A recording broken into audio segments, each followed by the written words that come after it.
자, 여러분 안녕하십니까? 자, 여러분 2012년도 세무사 재정학 기출문제 26번서부터 30번까지 같이 풀어보도록 하겠습니다. 자, 우선 26번 한번 보시면 자, 맥주의 보상 수요 곡선, 보상자는 무시하셔도 우선 되겠습니다. 우리가 뭐 초과부담 얘기할 때는 엄밀한 의미로 보상 수요 곡선을 전제로 깔고 얘기를 진행하게 되기 때문에 그런 것이죠. 보상 수요 곡선이 이렇게 있고 공급 곡선이 이렇게 주어져 있을 때 정부가 생산자한테 맥주 한 단위당 20의 물품세를 부과했습니다. 자, 그때 나타나는 비율성 계수는, 여러분 비율성 계수를 어떻게 구합니까? 예, 우선 이렇게 한번 보시면 문제는 별로 어렵지 않은 건데요. 이 비율성 계수는 여기 나와 있는 것처럼 전체 조세 수입 대비 초과 부담을 차지하는 비율을 나타내는 것입니다. 자, 이거는요, 우리가 뭐 탄력성을 계산해서 어떻게 집어넣고 이렇게 하기보다는 직접 조세 수입을 계산하시고 초과 부담을 계산하는 게 더 좋습니다. 자, 그래서 앞에 문제 다시 한번 볼게요. P로 정리하면 200-Q 이렇게 되는 거야. 요게 수요 곡선이죠. 200-Q 이렇게 되는 겁니다. 그 다음 MC에 해당하는 게 공급 곡선이죠. 그래서 MC에 해당하는 게 여기 100 이렇게 돼요. 자, 그래서 P와 MC가 같아지는 조세 부과 전 하면 여기가 0 이렇게 돼요. 100이고 100 이렇게 돼요. 자, 근데 여기서 세금을 때렸어요. 조세를 때렸어요. 20에 텍스를 부과했다는 것을 알 수 있습니다. 그럼 한개 비용이 그만큼 올라가겠죠. 자, 그럼 한개 비용이 올라가면 여기 있는 것처럼 120으로 올라가. 그러면 새로운 소비자가 부담하는 선택점이 1 이렇게 되는 거예요. 그러면 생산자가 받게 되는 수취하게 되는 가격은 0, 1, 2 이렇게 되는 것이죠. 이해 가시죠? 자, 그럼 여기 나와 있는 회색깔 부분이 초과 부담이 되는 거니까 직접 계산을 하셔야 돼. 초과 부담의 크기는 어떻게 해요? 2분의 1 곱하기 요거 excess burden 이렇게 보시면 삼각형의 면적이죠. 2분의 1 곱하기 요 높이가 어떻게 돼요? 요 높이가 120에서 100을 빼니까 20 곱하기 요 삼각형 요 길이 어떻게 됩니까? 예, 80과 100 사이네. 그래서 20 이렇게 돼서 200 이렇게 됩니다. 이해 가시죠? 자, 정부의 조세 수입은 어떻게 됩니까? 이게 조세 수입이야. 그러니까 요 면적을 계산하시면 되겠죠. 그러면 이게 높이는 20, 여기는 80. 20 곱하기 80 하니까 1600 이렇게 됩니다. 결국 1600분의 200 이렇게 되는 것을 알 수가 있고요. 그래서 1600분의 200 이렇게 되니까 16분의 2 해서 8분의 1 이렇게 되는 거 확인할 수 있겠습니다. 오케이, 이해되시죠? 비율성 계수가 뭔가 잘 보셔야 되고요. 또 주의하셔야 될 게 초과 부담은 세율의 제곱이야. 세율의 t의 제곱으로 초과 부담이 영향을 미치게 되는 건 알 수가 있고요. 비율성 계수는 그냥 세율에 그냥 비례한다 이렇게 보시면 되겠습니다. 그러니까 제곱으로 비례하느냐 그냥 비례하느냐 그런 것들 구별할 수 있겠고요. 자, 다음 27번 볼게요. 하루에 24시간 중에서 여가와 노동의 선택에 직면한 근로자의 시간당 임금이 W입니다. 근데 근로소득세가 세율 임금에다가 얼마 부과하게 됩니다. 이때 옳지 않은 것은 이렇게 되어 있단 말이죠. 자, 그러면 우리가 이렇게 목적식과 제약식을 봐야 되는데 목적식은 이게 효용을 극대화하는 이렇게 선택점으로 생각할 수가 있어요.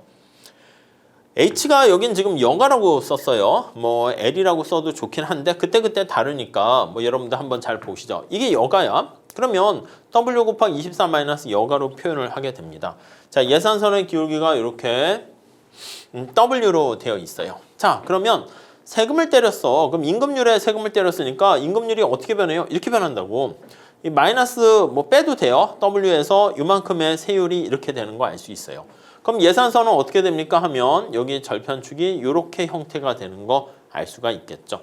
좀 치사하긴 한데 당연히 여기가 플러스가 돼야 돼요. 근데 여기 보시면 절편이니까 세후 순임금률은 요거 맞죠? 조세 부과 전의 임금률이 여기 나와 있는 것처럼 요거야. 이렇게 나와 있는데 조세 부과 후는 이게 W 대신에 1-T를 집어넣은 거를 집어넣어주면 돼. 여기도 그대로 놓으면 되죠. 그러니까 여기가 플러스인데 갑자기 마이너스로 바뀌었어. 그래서 이게 틀린 거야. 그래서 3번이 틀렸습니다. 조세 부과 전에 수직축 절편은 당연히 여기 다 식으로 제시돼 있잖아요. 요거라고 요게 수직축 절편이라고 이렇게 돼 있다고요.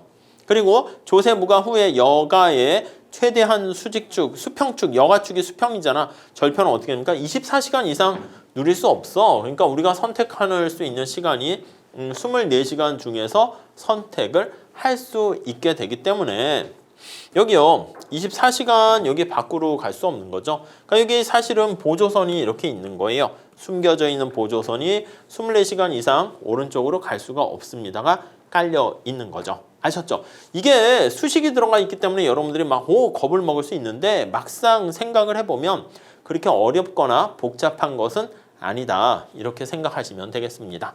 자, 그렇게 정리를 하시고요. 자, 다음에 28번 문제 한번 풀어볼게요. 자, 어떤 사람의 소득이 2천만 원이고요. 소득세율이 30%입니다. 정액 증여가 500만 원이야. 약간 이게 선형 누진세인데 이 선형 누진세가 부의소득세 아니겠습니까? 부의소득세 같은 얘기야. 자, 선형 누진세 텍스 요거를 식을 세우게 되면 소득세율이 30이고 정액 증여가 이렇게 돼 있는 거야. 정액 증여가 얼마로 돼 있어요? 여기 보시면 세율은 요거 스몰 t가 30인 거야. 스몰 t가. 정액 증여가 500만 원이니까 이게 정액 증여 앞에서는 A라고 했죠. A가 500 이렇게 보시면 되겠습니다. 자, 그래서 식을 만약에 쓰면 요런 꼴이 되는 거야. 그러다 보니까 T는 내가 소득이 하나도 없으면 세금을 500만 원 받는 거야. 그러면 마이너스 500 해야 돼. 이게 음의 소득세 해가지고 음의 세금을 내게 되는 거죠. 더하기 세율이 어떻게 됩니까? 세율이 0.3이라고 그래서 이렇게 돼 있다고요. 그래서 이제 요거를 식으로 표현하면 이렇게 된 건데 이렇게 나타나면 이렇게 된 거야. 자, 그때 여기서 뭘 얘기했습니까? 하면은 요 식을 세울 수 있는가를 본 것이고 그 다음에 자, 이때 이 사람의 소득이 2천만 원이면 세금 얼마 내게? 이걸 물어본 겁니다. 자, 그러면 지금 소득이 2천만 원일 때 물어본 거잖아. 얘가 2천만 원일 때 얼마 내게? 이렇게 보시면 되겠죠. 여기다 집어넣으면 되겠죠. 그래서 3, 2, 6 이렇게 넣으면서 600이죠. 마이너스 500이니까 100만 원이 된다라는 거 우리가 쉽게 알 수가 있습니다. 너무 긴장하거나 그러실 필요는 전혀 없게 돼요. 그래서 답은 이렇게 100만 원 이렇게 가져가시면 되겠습니다. 이해할 수 있으시겠죠? 자, 다음에 여기 보시면 자, 선형 누진세 잘 봐주세요. 그래서 선형이라는 것은 이게 직선이기 때문에 리니어라는 말을 쓰게 되는 것이고 누진세라는 것은 평균 세율이 증가하기 때문에 우리가 누진적이다. 그렇게 이름을 붙이게 되는 것입니다. 자, 그 다음 29번 풀어볼게요. 자, 우리나라는 근로소득세 최고세율을 35%에서 38%로 인상을 했대, 세율을. 이때 발생할 수 있는 변화에 대한 설명으로 옳지 않은 것은 이렇게 돼 있습니다. 자, 우선 세율이 인상됐다라는 걸 생각해 보시면 되겠는데 여기 잠깐 볼게요. 세율이 인상됐다. 근로소득세율이 인상되면은요. 여가의 가격인 세후 임금률이 하락해서 여가의 가격이 하락하게 됩니다. 여기서는 그림을 그리지 않았지만 이렇게 한번 그림을 그려서 볼게요. 자, 이렇게 해가지고 여기 여가라고 놓을게요. 여기 소득 이렇게 돼 있어요. 자, 그러면 이런 식의 예산선의 형태가 돼 있는데 이때 아시겠지만은 최고 세율을 이렇게 인상하게 되면은 여기 여가에는 세금을 안 때리고 이렇게 때리게 되는 거야. 이렇게 변하는 거예요. 우선 그러면 대체 효과랑 소득 효과가 생기죠. 대체 효과는 어떻게 됩니까? 대체 효과는 그렇죠. 예산성 기울기가 이렇게 완만해지니까 여가의 가격이 하락한다. 이렇게 보시면 되겠습니다. 여가의 가격이 하락해요. 그럼 싸진 여가에 대한 소비가 증가하게 되고요. 그럼 노동 공급은 감소한다. 이렇게 보시면 되겠죠. 이해 가시죠? 자, 소득 효과는 어떻게 됩니까? 이것도 한번 볼게요. 소득 효과는 자, 우리가 여기 보시면 예산선의 영역이 줄어들어. 그래서 실질 소득이 감소합니다. 그럼 여가가 여기 보시면 정상제라고 하지 않았습니까? 그럼 여가가 정상제이기 때문에 소득 감소로 여가에 대한 소비는 줄어들고요. 노동 공급은 증가하게 됩니다. 이해 가시겠죠?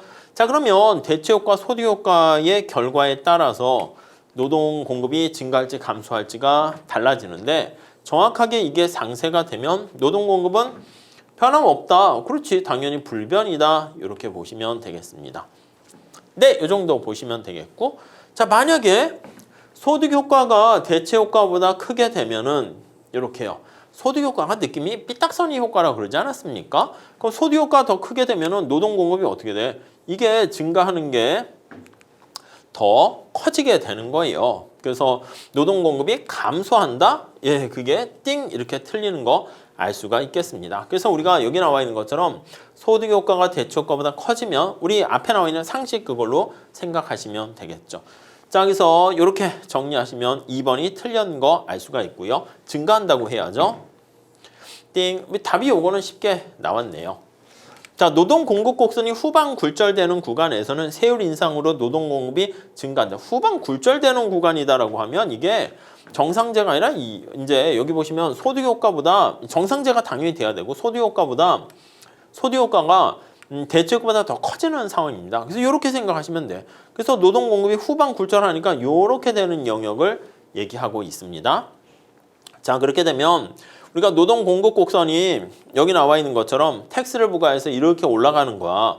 그래서 이렇게 올라가면 오히려 노동 거래량이 노동량이 증가하게 되는 것을 알 수가 있어요. 좀 요거는 어거지성도 있긴 하지만 좀 응용을 할 수 있는가? 암기했나? 그거를 물어보기 위한 건데 아시겠지만 다시 3번 선지는 그러니까 조금 어려운 거예요. 어려운 건데 우리가 답을 찾는 거에서는 3번 선지를 잘 몰라도 헷갈리더라도 앞에 1, 2번에서 이렇게 기본적인 소득 효과, 대체 효과 가지고 다 풀 수가 있다. 그러니까 3번 같은 경우는 시험장 가시면 잘 모르겠네. 삼각형 이렇게 두시고요. 자, 세율을 인상하면 초과 부담이 증가한다. 이거는 알고 있잖아. 세율의 제곱으로 초과 부담이 생기는 거 알고 있죠. 그래서 초과 부담은 뭐 기본적인 식 생각하시면 돼요. 2분의 1 세율의 제곱 탄력성 PQ 이렇게 보시면 되겠죠. 자, 5번 세율 인상에도 고소득층의 노동 공급량 감소에 따라서 세수 증가가 이루어지지 않을 수 있다. 맞죠? 세율을 인상했어. 상품의 가격을 올렸어. 근데 노동을 하는 사람들이 그러니까 이걸 크게 감소하게 되면은 오히려 이게 세수와 관련된 것인데 오히려 PQ 생각하시면 되겠습니다. 그러면 오히려 조세 수입이 감소하게 된다라는 것을 우리가 알 수가 있게 되겠죠. 네, 그렇게 탄력성과 관련해서 볼 수가 있겠습니다. 그러니까 다른 건 맞으니까 둘 중에서 얘가 확실히 또 틀렸으니까 그렇게 답을 찾을 수가 있습니다. 그런 연습도 잘 해주세요. 아셨죠? 이 시간을 짧게 잡아가지고 우리가 빠른 시간 안에 확실하게 틀린 게 뭔가 그걸 찾는 게 중요한 것이지 가끔가다 선제 등장하는 좀 어려운 난이도 있는 그 지문은 보통 틀리게 하지는 않거든요. 그러니까 여러분들께서 확신을 가지시고 아는 것을 정확하게 알고 모르는 거는 틀린 것은 왜 틀렸는가를 정확히 하시는 게 중요하겠다라고 보시면 되겠습니다. 자, 이렇게 하시고 30번 문제 풀어보겠습니다. 자, 최적 조세 제도에 대한 설명으로 옳지 않은 것은 여러분 최적 조세 제도는요 어떤 걸 수식하는가가 중요하게 보셔야 되는데 자, 최적 물품세 해가지고요 물건에다가 세금을 때린다라고 하면 효율성만 감안하는 거예요. 사람에 대해서 우리가 반영을 할 수 없기 때문에 그런 것이죠. 반면에 최적 소득세다 하면은 인세가 되는 것이기 때문에 여기서는 사람에 대해서도 세금을 때릴 수가 있어서 공평성도 감안하는 것이다 라고 보시면 되겠습니다. 자, 우선 콜렛-헤이그 규칙은 각 상품에 적용되는 물품세 세율을 탄력성에 반비례 아니요, 이건 램지 규칙이 되는 거죠. 콜렛-헤이그는 어떻게 되는 거야? 그쵸, 이거는 이거랑 직접 탄력성 아닙니다. 요거 그냥 바로 틀린 거야. 콜렛-헤이그 규칙이라는 것은 우리가 이렇게 봐야 되는 거지 여가에 직접 과세를 할 수가 없잖아. 그렇기 때문에 여가에 간접적으로 과세를 하는 겁니다. 어떻게 과세를 할 수 있겠느냐라고 하면은요 가능한 한 여가랑 관련된 상품에다가 높은 그러니까 여가와 보완적인 상품에다가 높은 세금을 때리는 겁니다. 그러니까 스키, 골프용품, 헬스용품 이런 거에 높은 세율을 적용하게 되고요. 그리고 여가와 대체성이 보완성이 낮은 상품에는 낮은 과세를 때려 가지고요. 총 초과 부담을 최소화하는 방법이다. 이렇게 보시면 되겠습니다. 자, 그런데 이제 탄력성과 관련해서 하는 것은 이게 역탄력성 법칙이죠. 램지의 역탄력성 법칙이다라고 보시면 되겠습니다. 램지 룰이죠. 네, 이렇게 보시면 되겠어요. 자, 그래서 1번이 틀렸고요. 지출세, 누진과세 가능합니다. 이거 지출세는 소비세 해가지고요. 인세다 이렇게 보시면 돼요. 사람한테 어떤 사람이 지출 금액이 되게 큰 사람이 있어. 부자가 돈을 많이 쓰지 않겠습니까? 그러니까 인세다라고 생각하시면 되겠고요. 다음 3번 일반적으로 소득세와 지출세는 그쵸. 소득세 할 때 여기 앞에 뭐가 생략되는가라고 하면 이자 소득세다 이렇게 보시면 돼. 그러니까 저축에 세금을 때리는 것이고 지출세는 양쪽을 똑같이 과세하는 것이니까 저축에 과세 대상하지 않는다라고 보시면 되겠습니다. 자, 칼도라는 학자는요. 뭐라 그랬습니까? 라고 하면 임금 소득 같은 데 하는 것보다 이 소득은 뭔가 가치를 창출하는 거 아니겠습니까? 거기에 세금 때리는 것보다 소비 행위에 과세하는 게 더 낫다라고 주장을 했습니다. 그래서 소비세를 개인 소비세를 좀 지지하는 대표적인 학자다라고 생각하시면 되겠죠. 다음 5번 최적 물품세 이론은 공평성보다는 효율성 관점에서 그쵸. 우리가 최적이라는 말이 효율성을 이렇게 수식할 때는요. 어떻게 된다? 효율성에 대해서만 물품세를 수식할 때는요. 효율성에 대해서만 얘기를 하는 것이고요. 최적 소득세 이렇게 하면 효율성과 공평성을 다 고려하는 것이다. 이렇게 보시면 되겠습니다. 아셨죠? 네, 그래서 중요한 내용들을 좀 이렇게 말씀을 드렸으니까 요거 잘 봐주세요. 최적이라는 말이 물품세를 수식할 때랑 소득세를 수식할 때랑 어떻게 달라지는가 그렇게 정리를 하시면 되겠습니다. 자, 여기까지 잘 정리하시고요. 다음 시간에 31번서부터 이어서 풀어보도록 하겠습니다. 감사합니다.